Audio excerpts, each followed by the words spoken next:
Welcome to Sermons in the Park, a ministry exploring biblical truth from the Word of God, focusing on the truths that help us in our daily walk with Christ in every aspect of our lives. Now, here is your Reverend, Jamie McCaskill.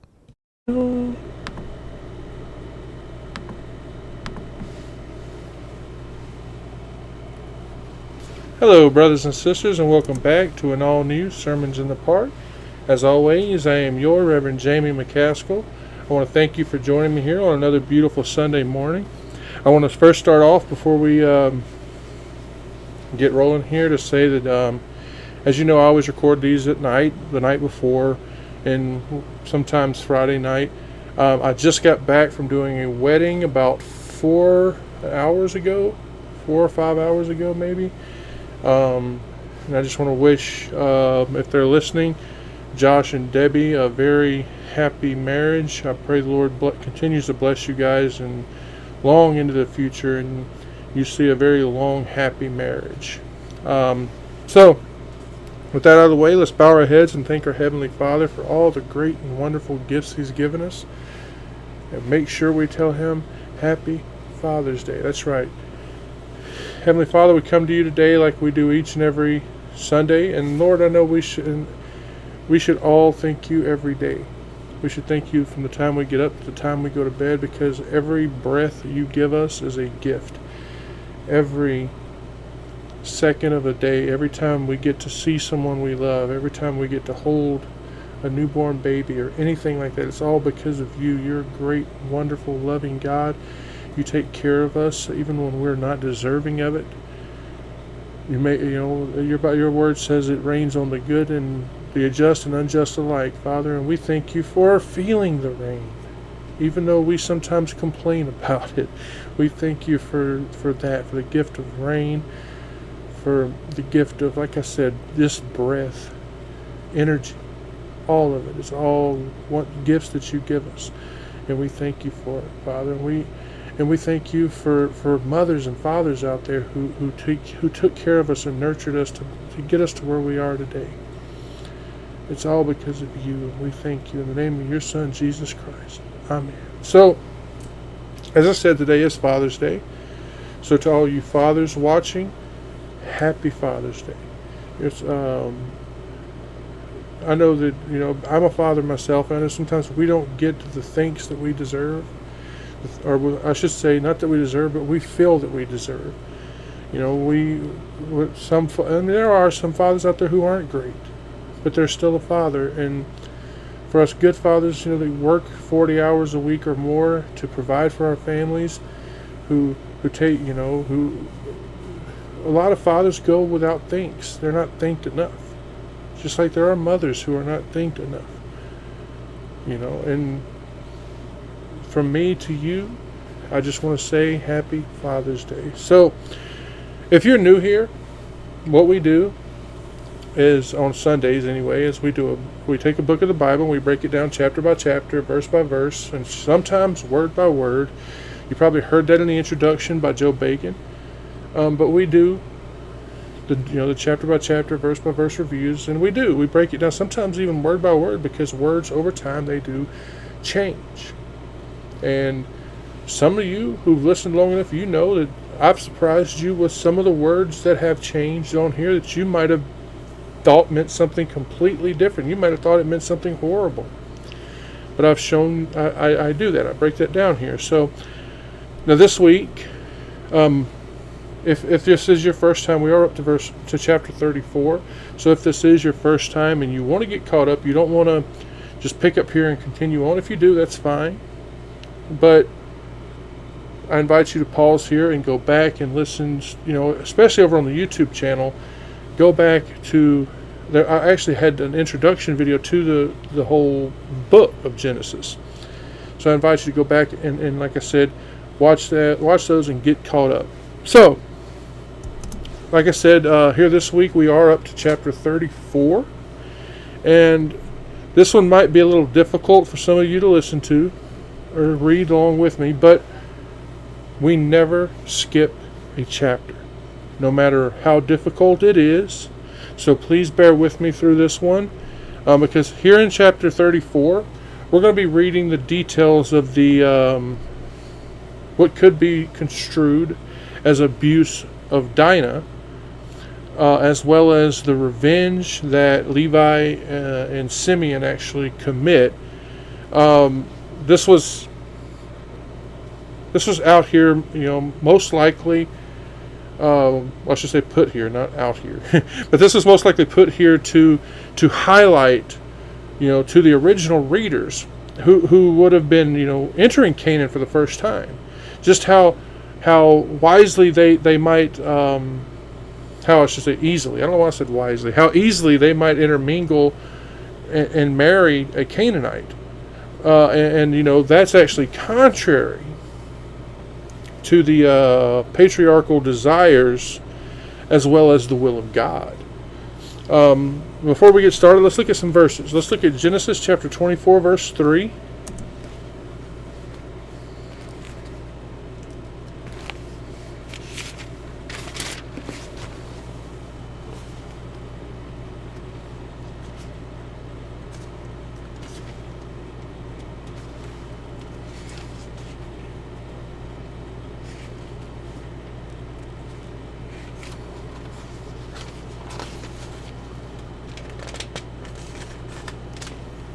Genesis 24:3, which reads, "And I will make thee swear by the Lord, the God of heaven and the God of the earth, that thou shalt not take a wife unto my son of the daughters of the Canaanites, among whom I dwelt." And then if we flip to chapter 27, verse 46, and remember these are all verses we've already read, but we're going back over them just real quick.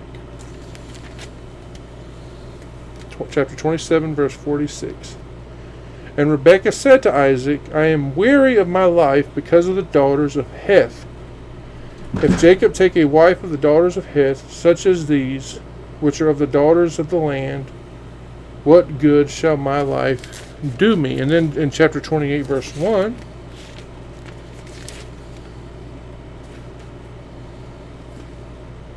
"And Isaac called Jacob and blessed him and charged him and said unto him, Thou shalt not take a wife of the daughters of Canaan." And then if we go to Exodus, and we look at Exodus chapter 34, verse 6,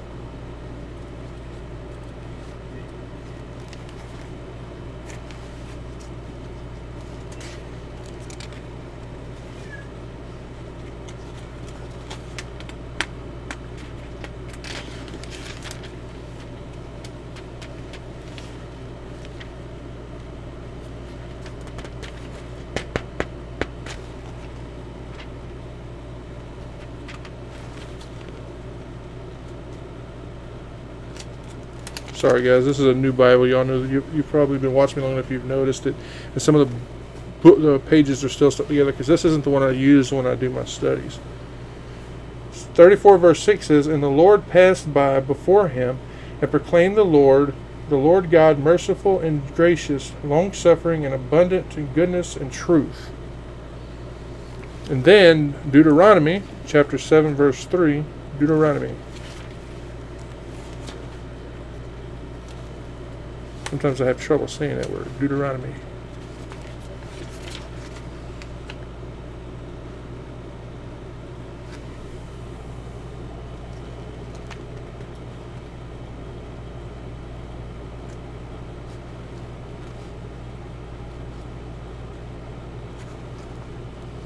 Deuteronomy chapter 7 verse 3. Now Deuteronomy is one of those books in the Bible a lot of ministers don't like preaching on, and I'm actually thinking about I might sit down and do a breakdown on that one soon. Chapter 7 verse 3. "Neither shalt thou make marriages with them thy daughters. Thou shalt not give unto his sons, nor his daughters shalt thou take unto thy son."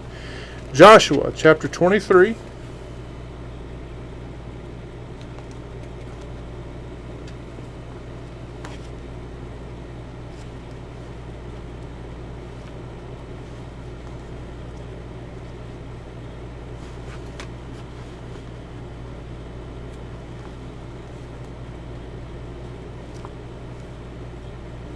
Joshua chapter 23 verses 12 and 13.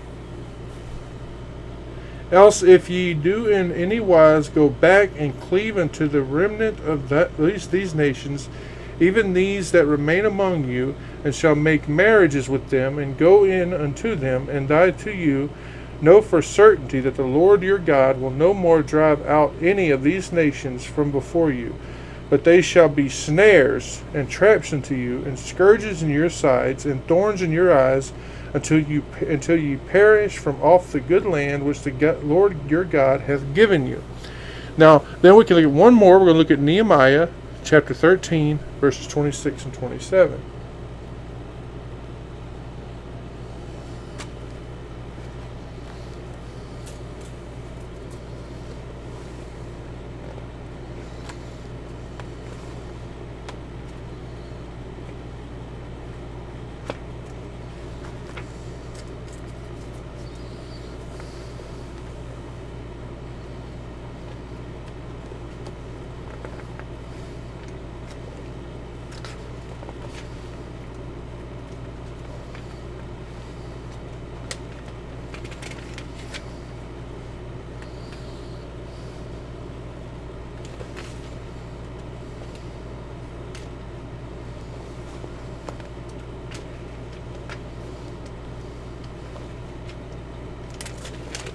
Nehemiah chapter 13,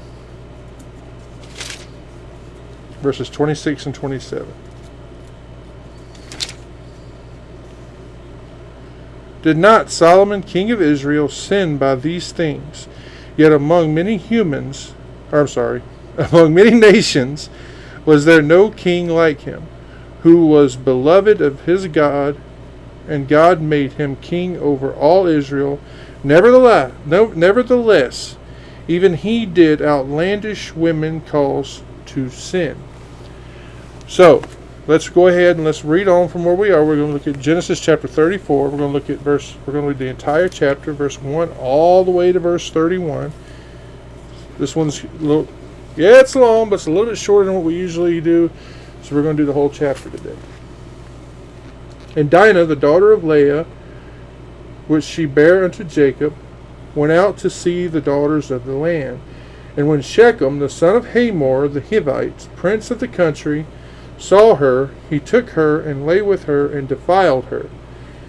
And his soul clave unto Dinah, the daughter of Jacob, and he loved the damsel, and spake kindly unto the damsel. And Shechem spake unto his father Hamor, saying, Get me this damsel to wife. And Jacob heard that he had defiled Dinah his daughter. Now his sons were with his cattle in the field, and Jacob held his peace until they were come. And Hamor, the father of Shechem, went out unto Jacob to commune with him. And the sons of Jacob came out of the field when they heard it. And the men were grieved, and they were very wroth, because he had wrought folly in Israel, in lying with Jacob's daughter, which thing ought not to be done. And Hamor communed with them, saying, The soul of my son Shechem longeth for your daughter. I pray you, give her him to wife, and make ye marriages with us, and give your daughters unto us, and take our daughters unto you. And ye shall dwell with us, and the land shall be before you. Dwell and trade ye therein, and get you possessions therein. And Shechem said unto her father and unto her brethren, Let me find grace in your eyes, and what ye shall say unto me I will give. Ask me never so much dowry and gift, and I will give according as ye shall say unto me, but give me the damsel to wife. And the sons of Jacob answered Shechem and Hamor his father deceitfully, and said, Because he had defiled Dinah their sister. And they said unto them, We cannot do this thing, to give our sister to one that is uncircumcised, for that were a reproach unto us. But in this will we consent unto you, if ye will be as we be, that every male of you be circumcised. Then will we give our daughter daughters unto you, and we will take your daughters to us, and we will dwell with you, and we will become one people. But if you will not hearken unto us to be circumcised, then we will take our daughters, and we will be gone. And their words pleased Hamor and Shechem, Hamor's son. And the young man deferred not to do the thing, because he had delight in Jacob's daughter.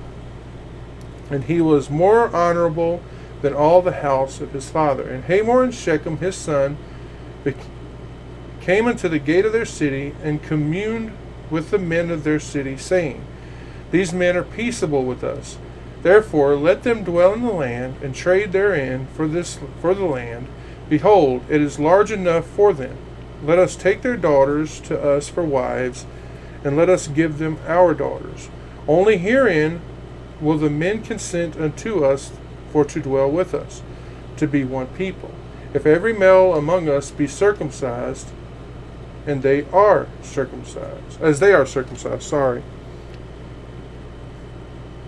shall not their cattle and their substance and every beast of theirs be ours? Only let us consent unto them, and they will dwell with us. And unto Hamor and unto Shechem his son hearkened all that went out of the gate of his city, and every male was circumcised, all that went out of the gate of his city.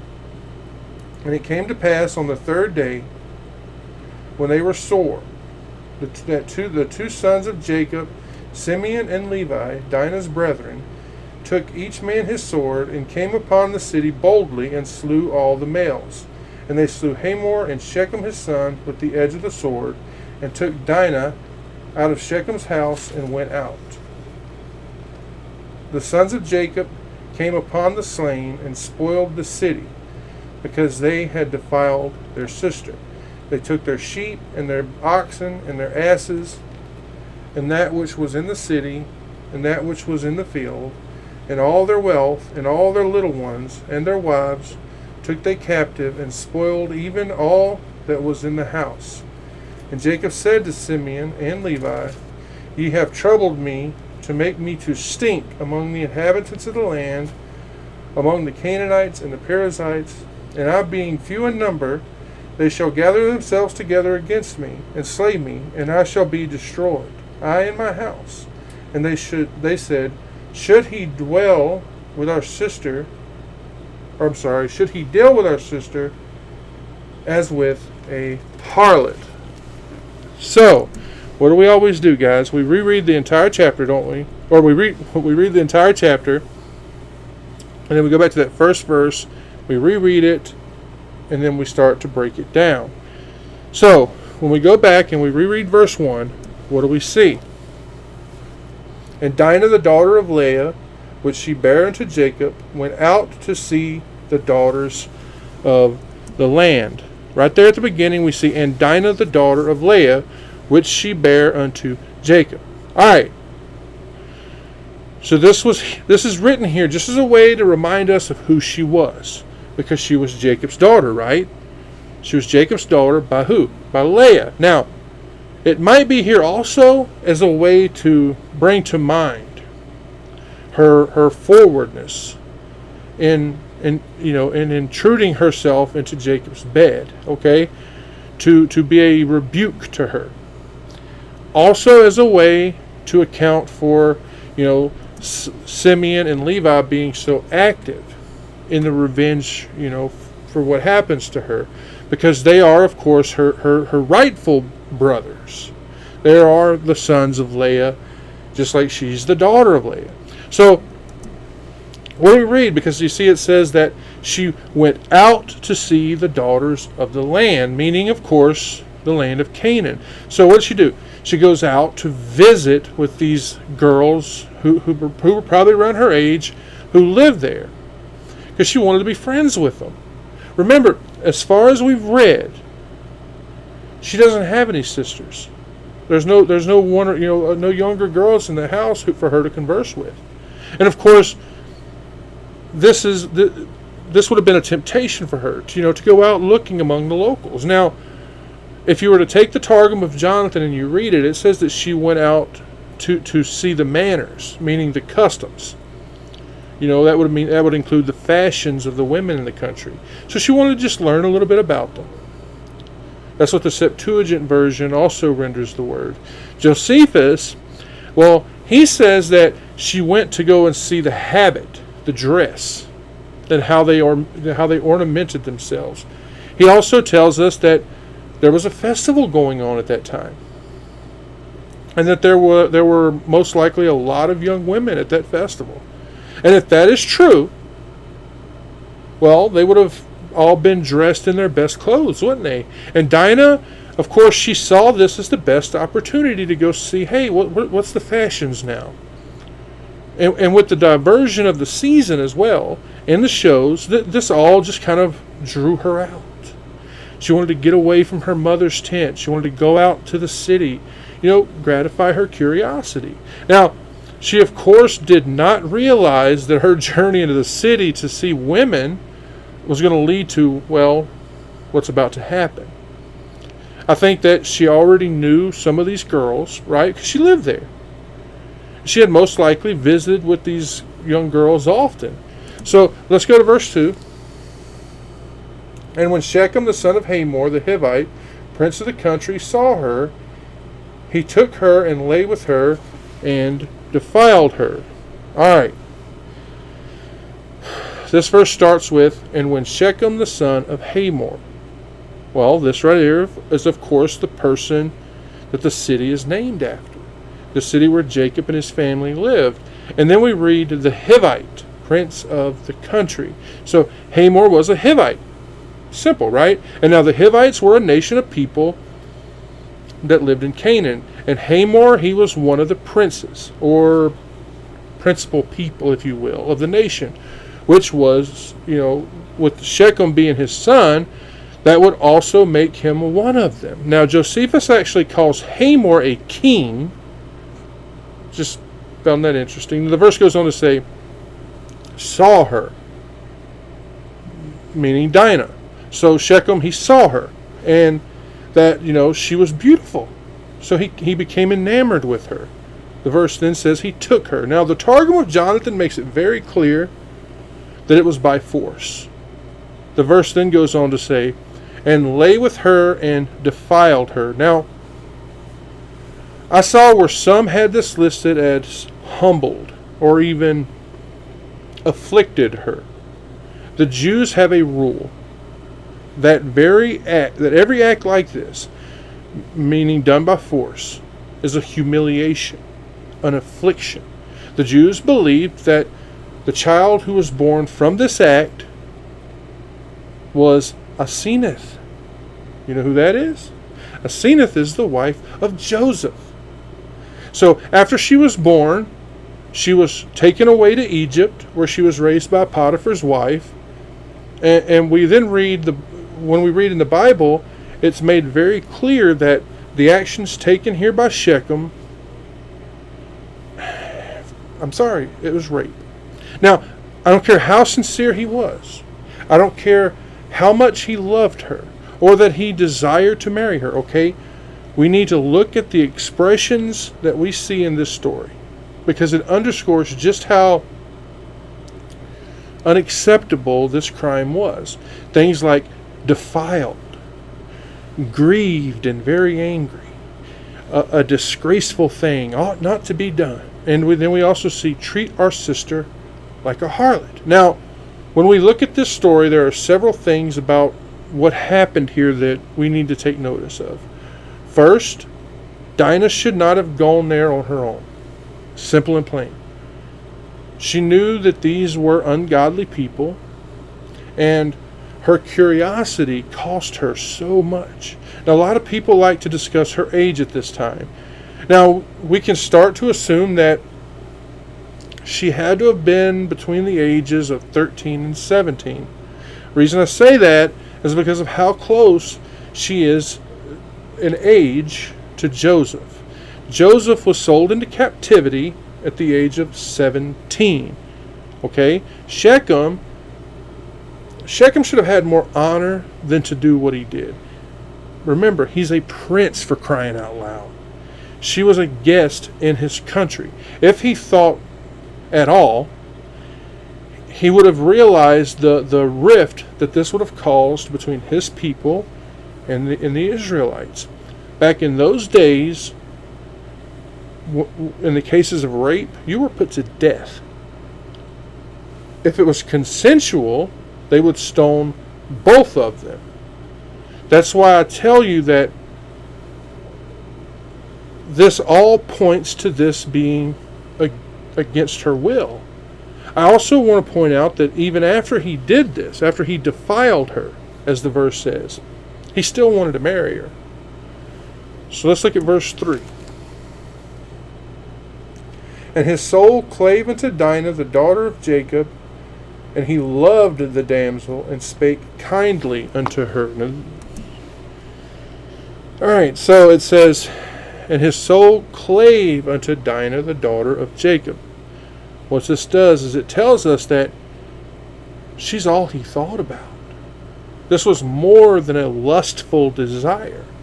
It wasn't like he got what he wanted and that feeling was gone. That's lust. No.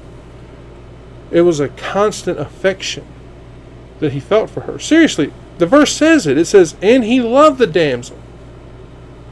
It's sincere. It's from the heart. The verse then says, and spake kindly unto her. You could say he spoke to her heart. He told her things that comforted her. She was sad. She was full of sorrow. He softened her mind to him. He was able to get her to be less resentful to him. So we can see that he was able to get her to feel affection for him. So she must have consented to marrying him. He told her how much he loved her. He promised her great things. Probably he even told her how great she would be if she married him. And how nice he would be to her. Okay, before we read in the next couple of verses, I want to talk about something. I want to talk about how, as we read, it says, Jacob held his peace. Since we do not have more detail on why, we should not criticize his reluctance to respond. Alright? It's wisdom for him to wait and talk with his sons. But you see, the way they reacted, their grief, their anger, and their vengeance, it hijacked all the talks between Jacob and Hamor. And this, of course, is what leads to Jacob's strong rebuke that we read about at the end of the chapter. Alright? So keep all that in mind as we move on, because let's go to verse 4. And Shechem spake unto his father Hamor, asking, Get me the damsel to wife. So it says that Shechem spake unto his father Hamor. So Shechem, he goes, he tells his father everything. Well, his strong affections, whatever, for Dinah, okay? The verse then says, saying, Get me this damsel to wife. Now, he's not only asking his father to consent to marry her, okay? He's also asking that his father go, speak to her parents, and get consent to settle the matter for them. Historical fact here. We see through this verse that even way back then, even among the heathen people, they needed consent from both parents before they could get married. Now, I am curious if you get the same idea that I do from this verse. Dinah must have been somewhere nearby. Either she's there in Hamor's house, or she's in Shechem's house while Shechem is speaking to his father about her. Now, again, yes, Shechem raped Dinah. I know. But we do see that he loved her. We do see that he wanted to marry her. But again, I'm not excusing what he did. He should have controlled himself and married her first, right? But he was selfish. He was inconsiderate. As you know, he paid dearly for what he did. Okay? Verse 5. And Jacob heard that he had defiled Dinah his daughter. Now his sons were with his cattle in the field. And Jacob held his peace until they came. Like I said, don't judge Jacob harshly. Alright? What do we read? And Jacob heard that he had defiled Dinah his daughter, meaning he heard what Shechem did. This was probably told to him by, maybe one of the maids that had gone into town with her. I don't know. I mean, she had to have taken someone with her, right? This had to have really hurt him. I believe Jacob was hurt when he heard about it. And this was the first time that something like this happened to a member of his own family. And surely not the last. More come quickly, right? The verse then says, now his sons were with his cattle in the field. This is a field that he either bought or one that, he hired out for his cattle. His sons were out there feeding them, keeping them. Now that they were old enough to and fit enough to do it, and this is where they were when they were told what happened. And the verse goes on to say, and Jacob held his peace until they were come. Right? Meaning that he did not even murmur. He was patient. He held in his chastisement. He did not even reflect on the fact that, hey, Leah let Dinah go out there, or keep a close eye on her, right? The way that it reads here, it's like he didn't say anything at all to any of the family. He didn't express his displeasure at Shechem. He didn't vow revenge. He made no steps towards it until his sons came home from the field. That was, who he had chosen to be his advisors in this matter. He wanted them he wanted them there, I should say, to see if they felt it was necessary to use force to go and get her back, or to avenge the injury that was committed. We could all learn something here. Alright? Jacob did not feel provoked to take the law into his own hands. Even after he heard what happened, he wanted to wait. He wanted to talk to her brothers. They were also Leah's children, remember? He wanted them to have a say in what they should do about this. Now, when we read on, I want you to pay attention to the prince here. He paints a picture. He paints a picture of harmonious integration when he says, become one people. But you see, Shechemite self-interest and enrichment prevails. Pay attention. Verse 6. And Hamor, the father of Shechem, went out unto Jacob to commune with him. There at the start of this verse we see, and Hamor, the father of Shechem, went out unto Jacob. Meaning, he went to Jacob's tent, okay? Then the verse says, to commune with him. He wanted to talk to Jacob about the affair with Dinah. He wanted to pacify him. He wanted to gain his consent for his son to marry Dinah and to settle the terms and the conditions of the marriage. He wanted to keep trouble from brewing. All right? To, for lack of better words, purchase Dinah for Shechem. Remember, this was the custom at the time. The father of the bride and the groom, they would meet up, all right? They would strike a bargain, and they would make arrangements for the wedding. Verse 7. And the sons of Jacob came out of the fields when they heard it, and the men were grieved, and they were very wroth, because he had wrought folly in Israel by lying with Jacob's daughter, which thing ought not to be done. Let's start with the beginning. And the sons of Jacob came out of the field when they heard it. How exactly that news got to them, we may never know. Could it have been a messenger that Jacob sent out there? Or could it have been some other way? We don't know. Either way it happened. They heard about it. They left the flocks and they went to their father. The verse then says, and the men were grieved and were very wroth. They were grieved because of the sin that was committed against God and the injury that was done to their sister. They were angry. They were wrathful. Look what Shechem did, right?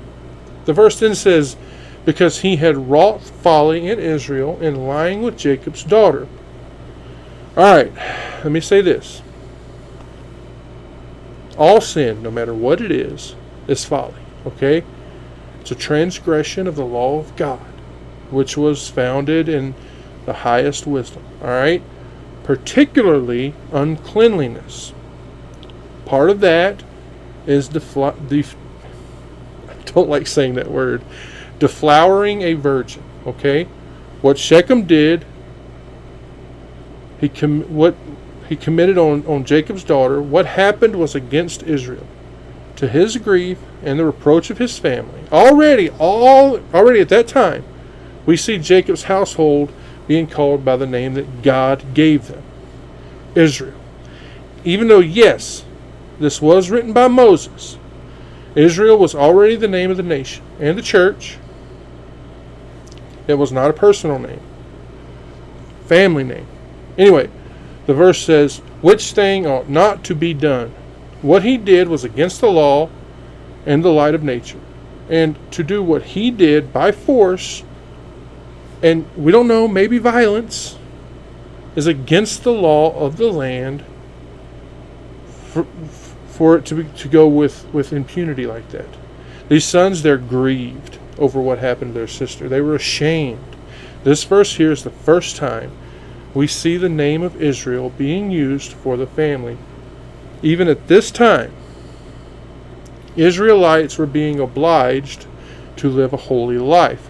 Because you see, they were the people of the covenant. So this action right here brought shame. What Shechem did was not only against Dinah, it's against the whole family of Israel. Verse 8. And Hamor communed with them, saying, the soul of my son Shechem longeth for your daughter. I pray you give her to wife. So we start off with, and Hamor communed with them. Of course, this means with Jacob and his sons. The sons who got there just at the right time. The verse goes on, saying, the soul of my son Shechem longeth for your daughter. The daughter. The only daughter that we ever see mentioned. So, most likely the only daughter, okay? As we've seen, Shechem, he made a vehement, or he had a vehement affection for her. A strong desire to marry her. He would not be happy unless he had her. Give me a second, I need to get a drink of water.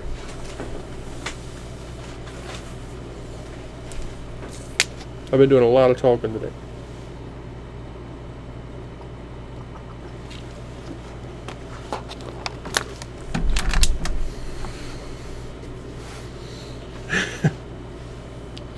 So where was I? The verse then says, I pray you give her him to wife. Now bear in mind, he's not only asking her parents, but her brothers. Again, this seems to be the normal thing at the time. And I'll show you. Look at Genesis chapter 24, verse 50.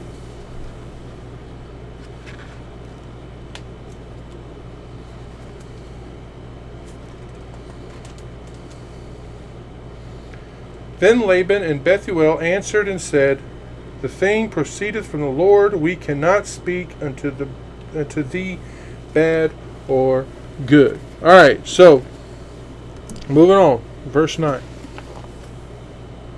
And make ye marriages with us, and give your daughters unto us, and take our daughters unto you. So at the beginning we see, and make ye marriages with us. There was no objection from their side. None at all. It all was from Jacob's side. Do you remember what Abraham had charged his servant with? that he not take a wife from the Canaanites. Remember, the same charge was also given to Jacob by his father Isaac in Genesis chapter 24, verse 3.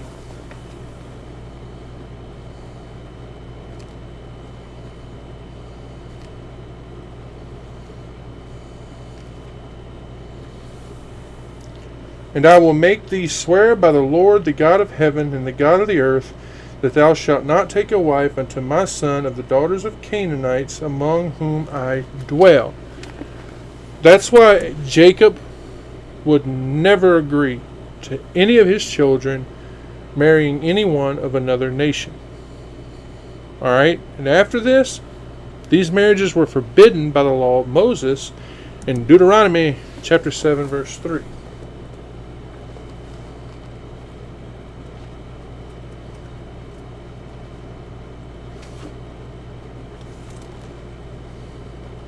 Deuteronomy chapter 7, verse 3. Neither shalt thou make marriages with them. Thy daughters thou shalt not give unto his sons, nor his daughters shalt thou take unto thy sons. The verse then says, and give your daughters unto us, and take our daughters unto you. Remember, at this time there are no other daughters in Jacob's family, right? We see Hamor warning there to be a future where there were intermarriages being taken place. Notice, we do not see him apologize. He doesn't apologize for what his son did. He seems to feel that this offer of marriage would be sufficient. I mean, we see him offering his own daughters to marry the sons of Jacob. He wanted these two tribes to intermarry, but don't forget, God said that we should not be unequally yoked with unbelievers. Verse 10. And ye shall dwell with us, and the land shall be before you. Dwell and trade ye therein, and get you possessions therein. So it starts off with, and ye shall dwell with us. No, he doesn't mean as visitors. He means peaceably, quietly, like they're one people. The verse says, and the land shall be before you. They can choose where they live. They would have their own power, their own possessions. He says, dwell and trade you therein. They can trade wherever they want, if in any way they want, that the land will allow them to. The verse says, and get you possessions therein. They would be allowed to buy houses, buy land, enjoy them, right? Them and their descendants. And this is what Hamor was using to attempt to get Jacob and his family to allow his son to marry Dinah. The proposal is honorable, isn't it? It's very generous. I mean, Hamor is trying to make peace with the family of Israel. They would live in the land of Hamor. You know, peace is difficult to find when two families are so different and they live in such a small area. Trust me, I tried. All right, verse 11. And Shechem said unto his father and unto her brethren, let me find grace in your eyes, and what ye shall say unto me, I will give. So the verse says, and Shechem said unto her father and unto her brethren. So this is Shechem speaking here. This is the first time that we see that he's even there, because before this we haven't seen it. And we see him speaking to Dinah's father and brothers, right? He's speaking up after his father's done. The verse says, let me find grace in your eyes. What he's doing here is if you don't understand, he's asking for forgiveness. He's asking for forgiveness for what he'd done to Dinah, and for them to grant him the marriage. That he considers it a favor. All right. The verse then says, and what ye shall say unto me, I will give. He'll give them whatever they want. To Dinah and her parents and her brothers. This again shows us how much he loves her. He's willing to give them anything that they ask for, so that he can make amends for what he did. He did not care what it was. If they demanded it, they will have it, as long as he can marry her. Verse 12. Ask me never so much dowry and gift, and I will give according as ye shall say unto me, but give me the damsel to wife. Look what he's saying. He says, ask me never so much dowry and gift. He would multiply them. He would give them as much as they thought was fitting. The dowry, as you probably already know, it's what a man gives to the woman when they get married. So in that time, especially in that country, instead of a man having a portion with his wife like we do now, he gave one to either the wife or to her parents. Later, this would become a law in Israel. In the case of debased virgins, just take a look. Exodus chapter 22, verse 16.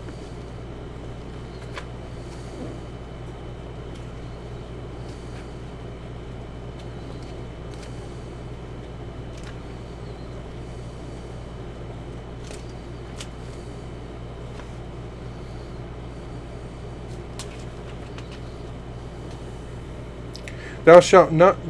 What? Wrong page. They're still, I'm telling you, they're still kind of stuck together. And if a man entice a maid that is not betrothed and lie with her, he shall surely endow her to be his wife. Now, the mention of this, the gift, as it says, these would have either been jewels or clothing for the wife. Precious things to her family and friends. Look back at Genesis chapter 24, verse 53.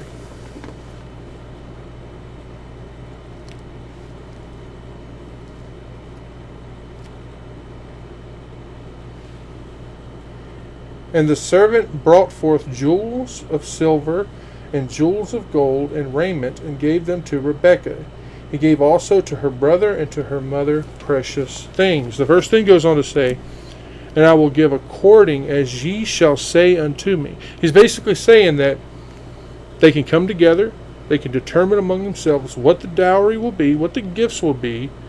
He'll make sure they get it. He says, but give me the damsel to wife. So as long as they give him the girl, as long as they allow him to marry her, he will make sure that they get what they ask for. Like I said, he's so in love with Dinah. He's willing to make sure that they get whatever they want, as long as they agree to allow him to marry Dinah. No amount of money, no amount of property would be too much. Pay attention as we move forward, because the brothers, they pretend to be interested. They either misuse or even abuse the circumcision from the Abrahamic covenant. They con both the father and the son into submitting to circumcision, saying that it would be in their favor for the marriage and the social and economic integration. Verse 13. I haven't talked this much in a while. Sorry. And the sons of Jacob answered Shechem and Hamor his father deceitfully, and said, because he had defiled Dinah their sister. So it says, and the sons of Jacob answered Shechem and Hamor deceitfully. This means that they proposed these terms that we will be reading here in a little bit. They never intended to allow it to happen. When we look at Onkelos and Jonathan, and yes, Jarkey as well, they say with wisdom, like they answered wisely, prudently. But you see, the words that we read here, they're never said anywhere in a good way, are they? I mean, if it was wisdom, it was carnal wisdom, or wickedly cunning. It was also disapproved of by their father Jacob. The verse then says, and said, so the verse should say, spoke in a deceitful manner, because it was deceitful. All right? The sons of Jacob, they answered Shechem and Hamor, his father, deceitfully. Right? But you see, this was also demeaning towards the rite of circumcision, because the verse says, because he had defiled Dinah, their sister. They're angry. They're filled with anger because of what, he did to their sister. They vow to get revenge on him. Moving on, verse 14, check it out. And they said unto them, We cannot do this thing to give our sister to one that is uncircumcised, for that were a reproach unto us. Verse says, And they said unto them, they of course being Levi and Simeon, they were of course speaking to who? Hamor and Shechem, right? It says, we cannot do this thing to give our sister to one that is uncircumcised. Bear in mind, at this time, there was no law against this, okay? But there was precedence for it in both Isaac as well as Jacob. They married the daughters of uncircumcised people, but they also do not plead the law either, do they? They only say that it was not becoming of their character, okay? That is not acceptable with their religion, or it's also not honorable in their esteem either. The verse says, for that were a reproach unto us. They should reflect on what they're doing here. Circumcision came from God. They are pretending that it might be interpreted if they enter into affinity with these people who are uncircumcised. Sorry. Verse 15. But in this will we consent unto you, if you will be as we be, that every male of you be circumcised. Oh boy. It says, but in this will we consent unto you. So if they follow through with what they're saying, what the brothers are saying, Dinah can be given in marriage. That's what the verse says. It says, if ye will be as we be, that every male of you be circumcised. Meaning like the sons of Jacob were, which was commanded by Abraham, their great grandfather, which we read about in Genesis chapter 17, verse 10.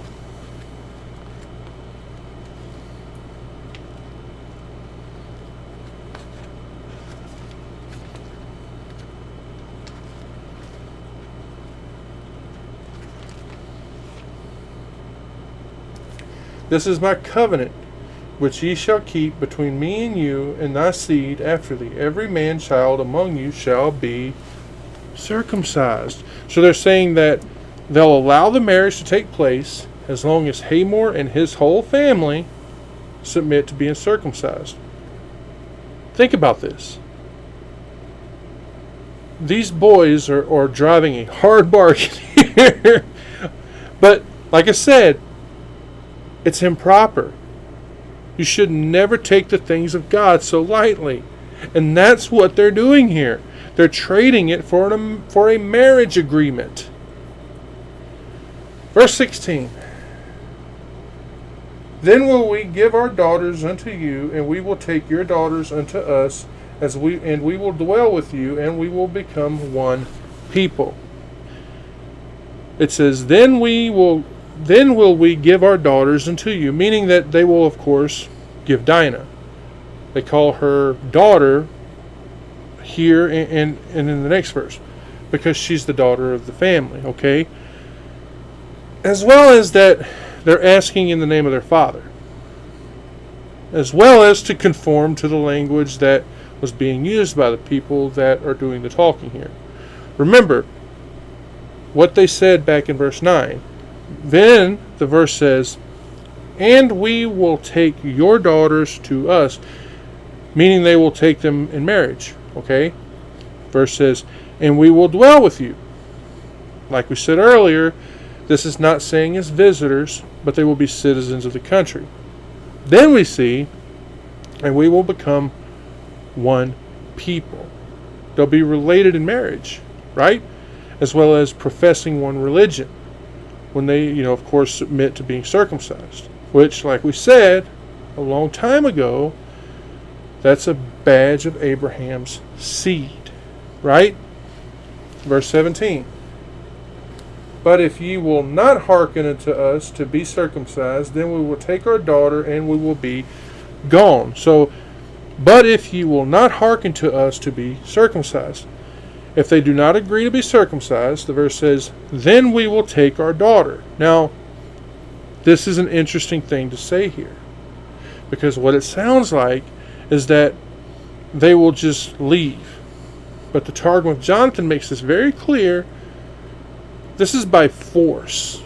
The verse goes on to say, and we will be gone. They will leave the country. They will go somewhere else. Again, let me say that what you're reading here is very, very, very sinful.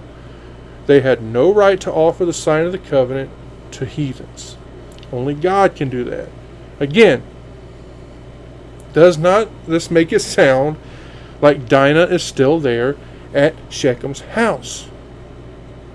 So this makes me agree with the Targum of Jonathan here when it says that she would had to have been taken away by force. Alright? Verse 18. And their words pleased Hamor and Shechem, Hamor's son. Now this verse is pretty self-explanatory, but you know me, we always have to look just a little bit more. Reread it. And their words pleased Hamor and Shechem, Hamor's son. This is a proposal that they can all agree to. So Hamor and Shechem, they both agree to it. Because Shechem is in love with Dinah. And that's not even counting the fact that his father loves him because he's his son. Right? Verse 19.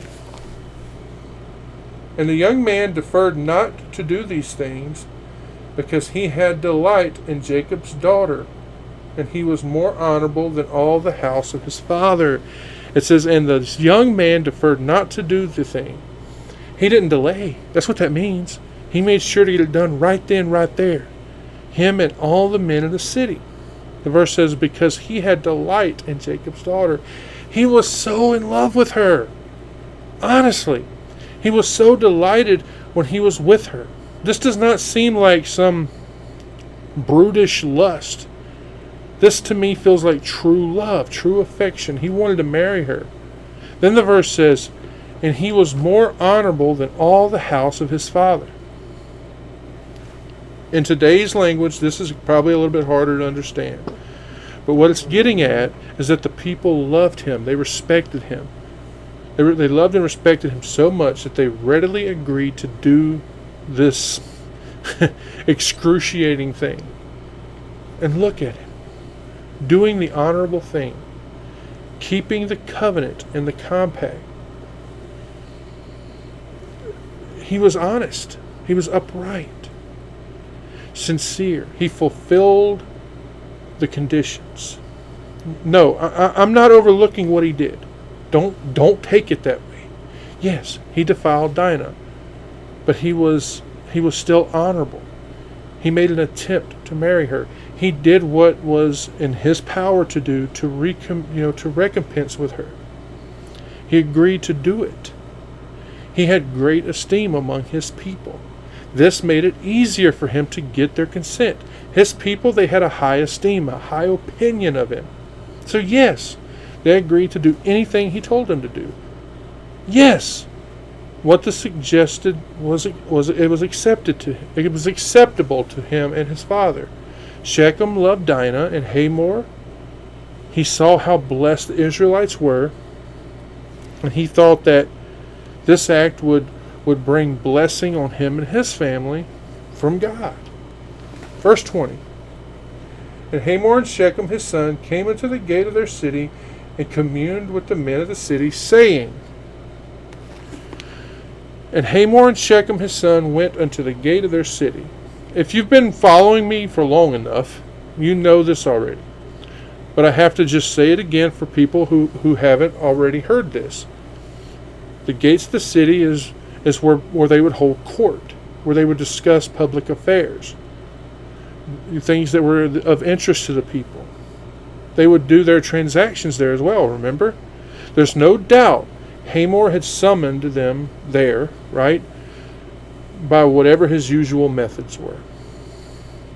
This would have been a normal thing. Like I said, The public always gathered there to handle things. The verse then says, and communed with the men of their city. This means that they started discussing it with them. The whole alliance with Jacob's family. Of them, becoming citizens along with them. And of them, incorporating with them, becoming one people.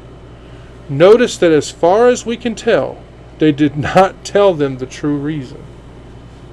Moving on, verse 21. These men are peaceable with us. Therefore, let them dwell in the land and trade therein, for the land, behold, it is large enough for them. Let us take their daughters to us for wives, and let us give them our daughters. So it starts off with, these men are peaceable with us. I'm sure that he probably pointed out right towards Jacob's tents while he was talking, making sure they knew exactly who he was speaking of. Now, I want to make sure that you understand that what we read are kind of a brief synopsis. I'm sure there was a lot more said, and I'm sure that even then there was a preface, right, an introduction, if you will, where they took notice of Jacob and his family, mentioning them by names. I'm sure of this. And that's why we see their character mentioned. He told them that they were men of a peaceable disposition. They were harmless. They were inoffensive, which they had probably been since they arrived there. There had to be a good reason to believe that they still were. And that, of course, was in their favor. So they were able to get the people to agree and join together, right? The verse then goes on to say, therefore let them dwell in the land and trade therein. Simple, right? Allow them to live with us. Allow them to live wherever they want. Allow them to trade with us, to traffic in the land, as you will. They were not quarrelsome. They hadn't caused any trouble. They would have dealt honestly and honorably, wouldn't they? They would have paid fairly for everything. The verse then says, for the land, behold, it is large enough for them. Again, simple. There was more than enough room for them to live there. And more than enough pasture there for their cattle. Land enough for their manure, their tilling. They would have caused little inconvenience on anyone. It would have been to the people's advantage. They would have paid for what they bought or hired. They would have improved the land. The verse then says, let us take their daughters to us for wives, and let us give them our daughters. This right here was probably the real aim. The rest, what happened before and after this, were because of this right here. Hamor and Shechem are trying to convince the men of the city that this was to their advantage as well.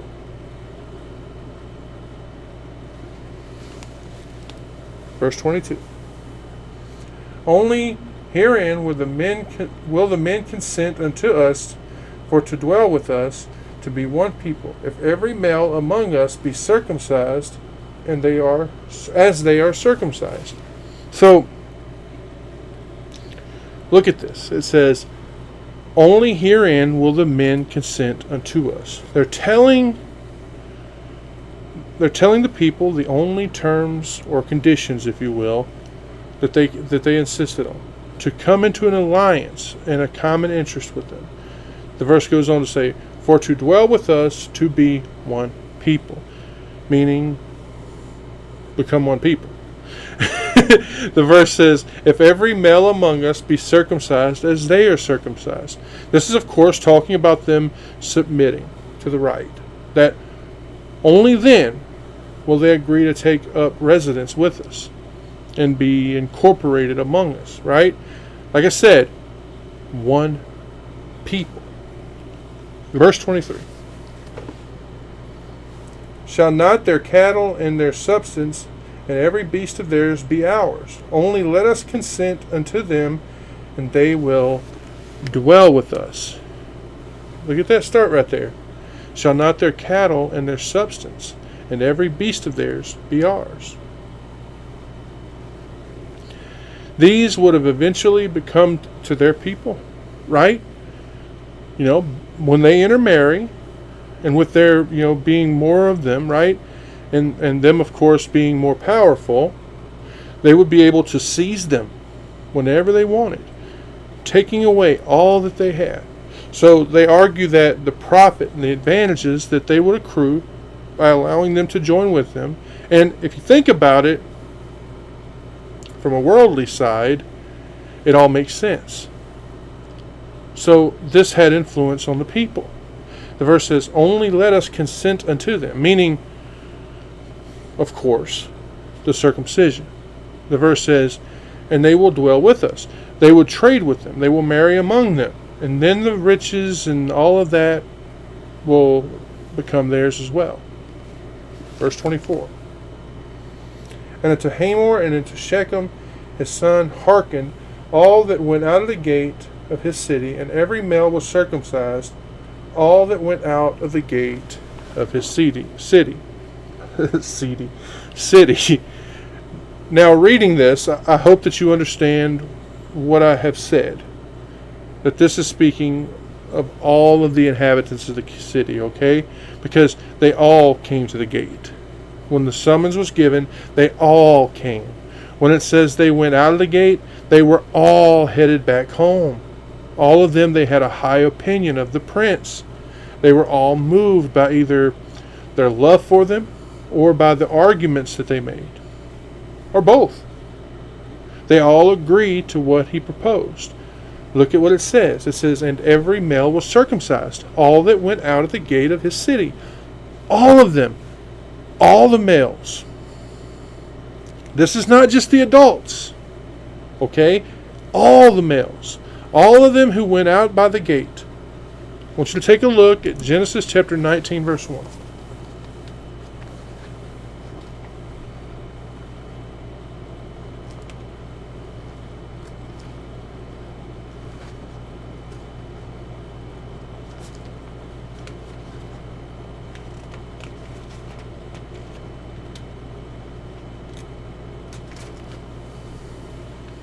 And there came two angels to Sodom at even, and Lot sat in the gate of Sodom, and Lot, seeing them, rose up to meet them, and he bowed himself with his face towards the ground. So all the adults, all the male children, all of them were circumcised.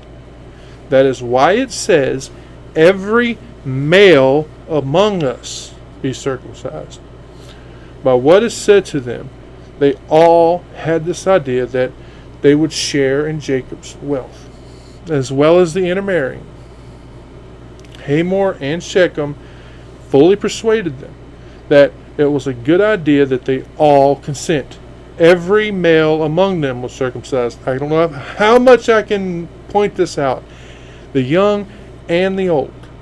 As we read on, we will be reading about the wholesale massacre of all the males, as well as the plunder of the city.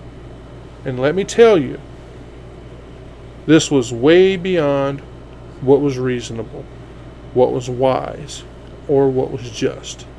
This was punishment for what one man did. This was excessive. This is excessive beyond what the Mosaic law would legislate, okay? And speaking of that, I want you to look at something with me. Deuteronomy chapter 22, verses 28 and 29. Deuteronomy.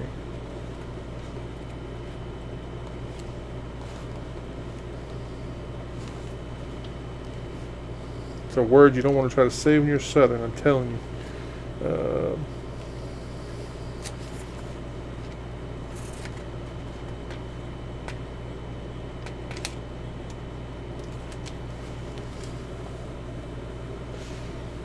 If a man find a damsel that is a virgin, which is not betrothed, and lay hold on her, and lie with her, and they be found, then the man that lay with her shall give unto the damsel's father 50 shekels of silver, and she shall be his wife, because he hath humbled her.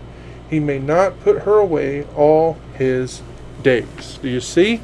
Anyway, moving along, verse 25. And it came to pass on the third day, when they were sore, that two of the sons of Jacob, Simeon and Levi, Dinah's brethren, took each man his sword, and came upon the city boldly, and slew all the males. Read the beginning again. It says, and it came to pass on the third day, when they were sore. Sore. As in, they're in pain. Okay? The pain was strong upon it was strong upon them.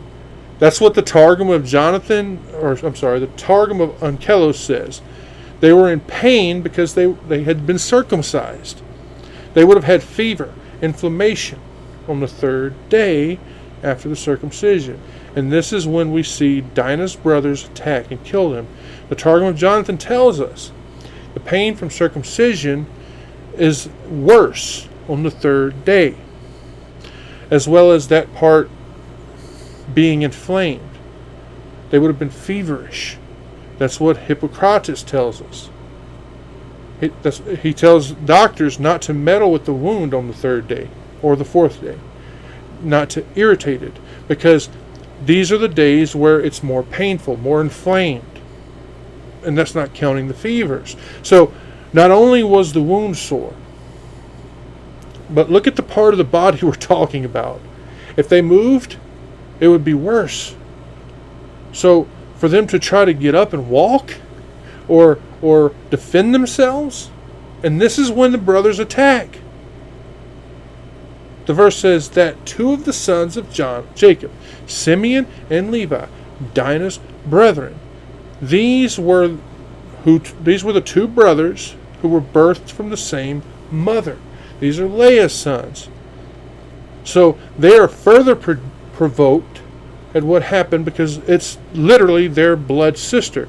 The verse says, took each man his sword and came upon the city boldly. That tells you they weren't afraid. But you know why? Because they knew what happened.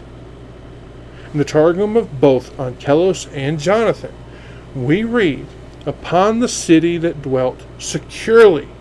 The men in the city, they didn't expect any kind of attack. So they were resting. They were calm. They were secure.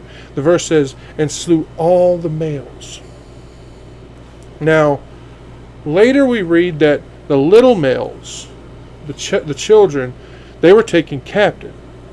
So this is only speaking of the adults. Now, if you look at Josephus, he doesn't make any comments about the circumcision. He just says that they were surprised in the night because of their festival. They were, overcharged from the feast that their watch was just the first ones were killed. Now, even though we only read about the two sons, give me one good reason that we shouldn't believe the rest of them helped.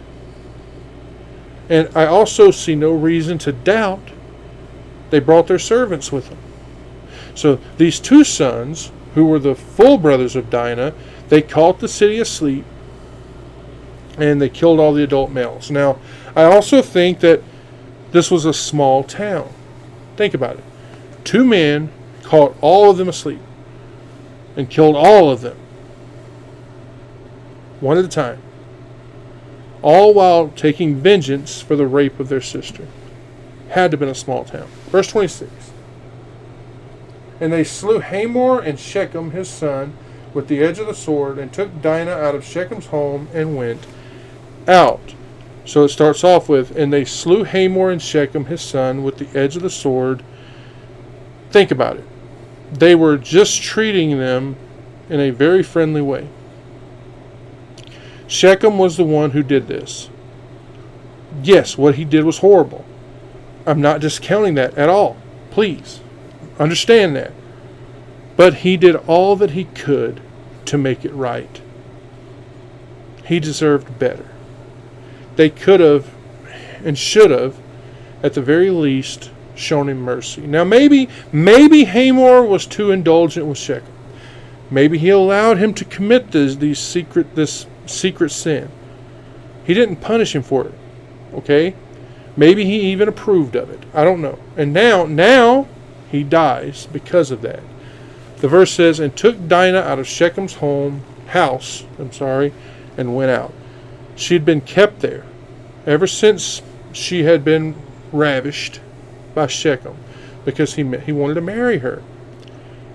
And if he could get consent from her parents, he would have. I think this because, like I said, we read nowhere that he kept her here, to carry on some kind of a criminal conversation. Only a courtship. He wanted to marry her. But it does seem like he held her here against her will. And we see that, her brothers, they killed them and took her home. Verse 27.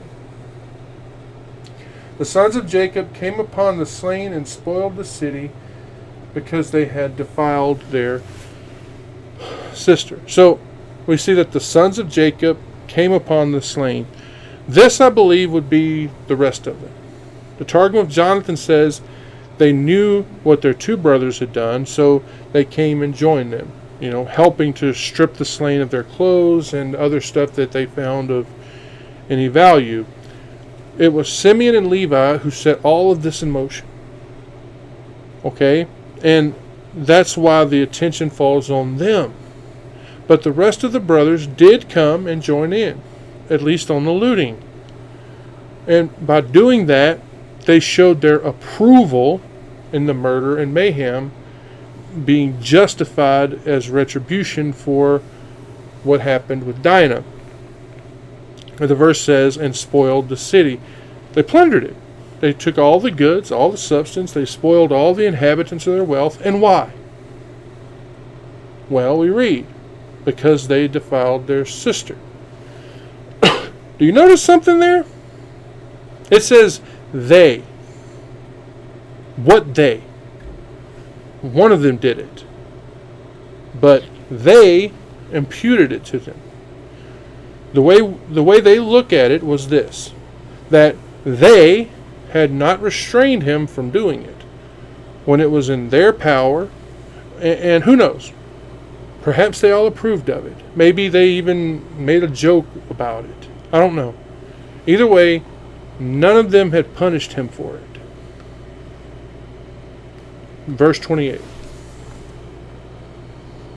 They took their sheep and their oxen and their asses and that which was in the city and that which was in the field. They took their sheep, they took their oxen, they took their asses. Remember, the people of Shechem earlier, they had hoped that they would have the cattle and the substance of Israel, and how they had submitted to circumcision in hopes of doing that. So in retaliation, we see Israel here take theirs. The verse says, and that which was in the city and that which was in the field. Now, reading this here, we see that the cattle that were kept at home, as well as those that were brought up in the field, they all become prey. Verse 29. And all their wealth and all their little ones and their wives took they captive and spoiled even all that were in the house. Right here, we got to look at all this now. And all their wealth. That would mean their power, their strength. This is speaking of everything that made them mighty and powerful. This, of course, would be their gold, their silver, their jewels, their furniture, their arms, their weapons, all of it, the goods and substances, all of it that they had sold. And then, like I said earlier, it says, and all their little ones and their wives took they captive. This shows us that the women and children had been spared. And that was normal during war. And in the plunder of towns and cities, you see the verse says, and spoiled even all that was in the house of Shechem and Hamor. Or maybe it even means any of the houses in the city. They rifled through it all. They plundered everyone. And whatever they found, I think that because Jacob disapproved of what they had done, the unjust, cruel, bloody, treacherous action, no doubt he set the captives free. He gave them back their cattle and their things. These sons of Jacob, they took everything and every one that belonged to the men of Shechem. They even spoiled their families. We saw Jacob's sons lie about a treaty, killing them, taking all their possessions. We saw them use an excuse getting even. But I want to make it very clear, this was not the way of God. Verse 30. It says, "And Jacob said to Simeon and Levi, Ye have troubled me to make me to stink among the inhabitants of the land, among the Canaanites and the Perizzites, and I, being few in number, they shall gather themselves together against me and slay me, and I shall be destroyed, I and my house." It says, "And Jacob said to Simeon and Levi," let's remember this, I told you earlier, these two right here, they're the leaders of this. The verse tells us that he said, "Ye have troubled me." They committed a horrible sin. They dishonored the religion. And because of this, they put the whole family in danger. And this right here, it disturbed Jacob, rightfully so. It made him uneasy. He was at his wit's end. He did not know what to do. What course of action should he take? Because he has to wipe away a scandal now. And to defend his family? When you act on vengeance, you have to expect retaliation. So Jacob says that they make me stink. That means he lost all respect, all of his peaceful relations. All of these were put them in harm's way and survival. It's not likely, right? This threat here, it tested the promise of safety by God. So yeah, it gave Jacob a lot to be concerned about. He says it. He says, "To make me to stink among the inhabitants of the land."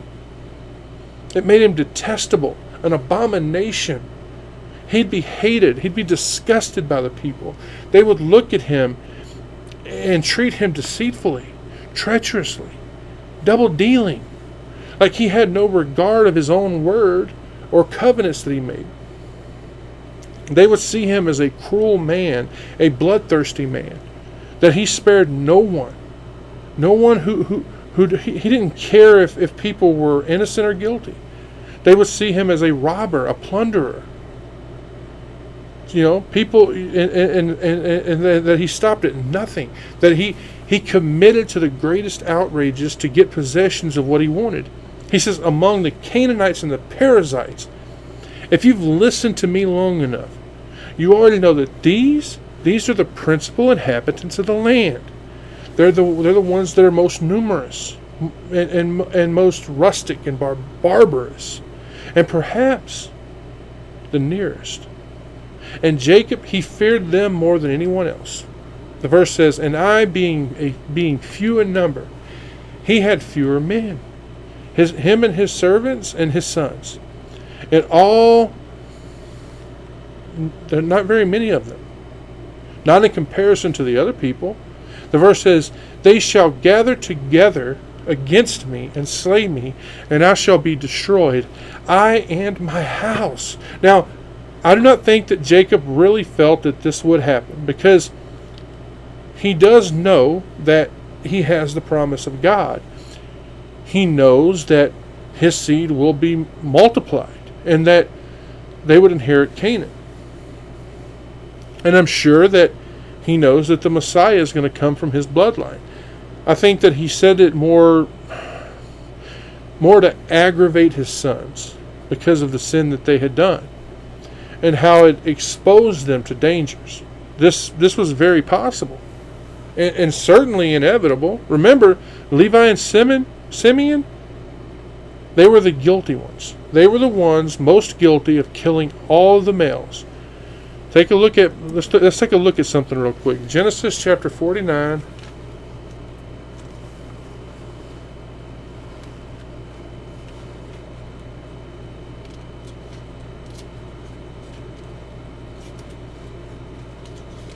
We're going to look at verses 5, 6, and 7. "Simeon and Levi are brethren.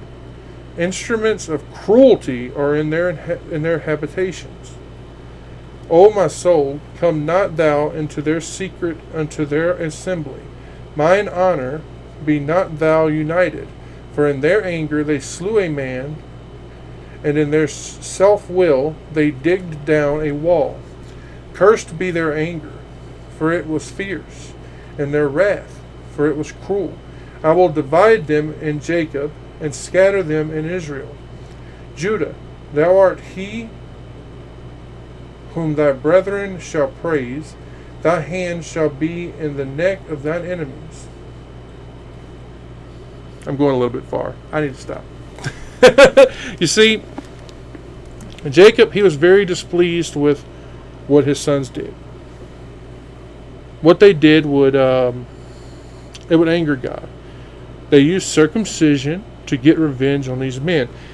They had endangered the whole family. They had provoked the anger of the Perizzite and the Canaanite, the neighbors. Jacob, he reminds them that his family is few in number compared to the large groups in these other tribes. So, here we are, last verse of the day, last verse of the chapter, verse 31. It says, "And they said, should he deal with our sister as with a harlot?" Oh, the verse says, "And they said," this, of course, being Simeon and Levi, in a very saucy and improper way. The verse tells us they said, "Should he deal with our sister as with a harlot?" Wow. They're asking, make her a whore, and then keep her in his house as a whore. If they should put up with that, it's what they're asking. Or if they should just ignore that behavior towards their sister. Or if they should show no more regard to her than if she was just a common prostitute who no man would defend and protect. If you look at the Targums of both Jonathan and Jerusalem, they say, "Nor let Shechem, the son of Hamor, mock at us, or boast and say, as a harlot, whom no man seeks after, or no man seeks to avenge her, so it is done by Dinah, the daughter of Jacob." That's what it says there. And when we look at this, we see the insinuation that Jacob does not care about his daughter's honor or the rest of the family, and that he doesn't show any resentment at the behavior of Shechem, like he should. Now, I want to also point out that there is a letter in the word harlot that is greater than usual. And this might be a reference to how horrible the sin is, or was, and how Shechem had dealt with her, like she was a harlot. Or maybe the boldness of Jacob's sons, and how they are answering him here, and how daring they were to try to justify the lack of morals and cruelty that they did. Their lack of morals, it alarmed Jacob. They troubled him, but when you look at this, we never see his answer to that question. Should he deal with our sister as with a harlot? When you look at this, the son's answer was that they were protecting their sister's good name.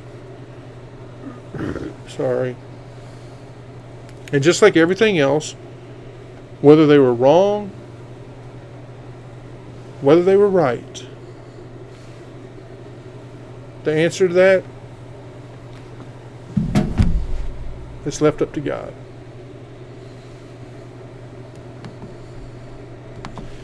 Thank you all for joining me here. Yes, I'm leaving it right there.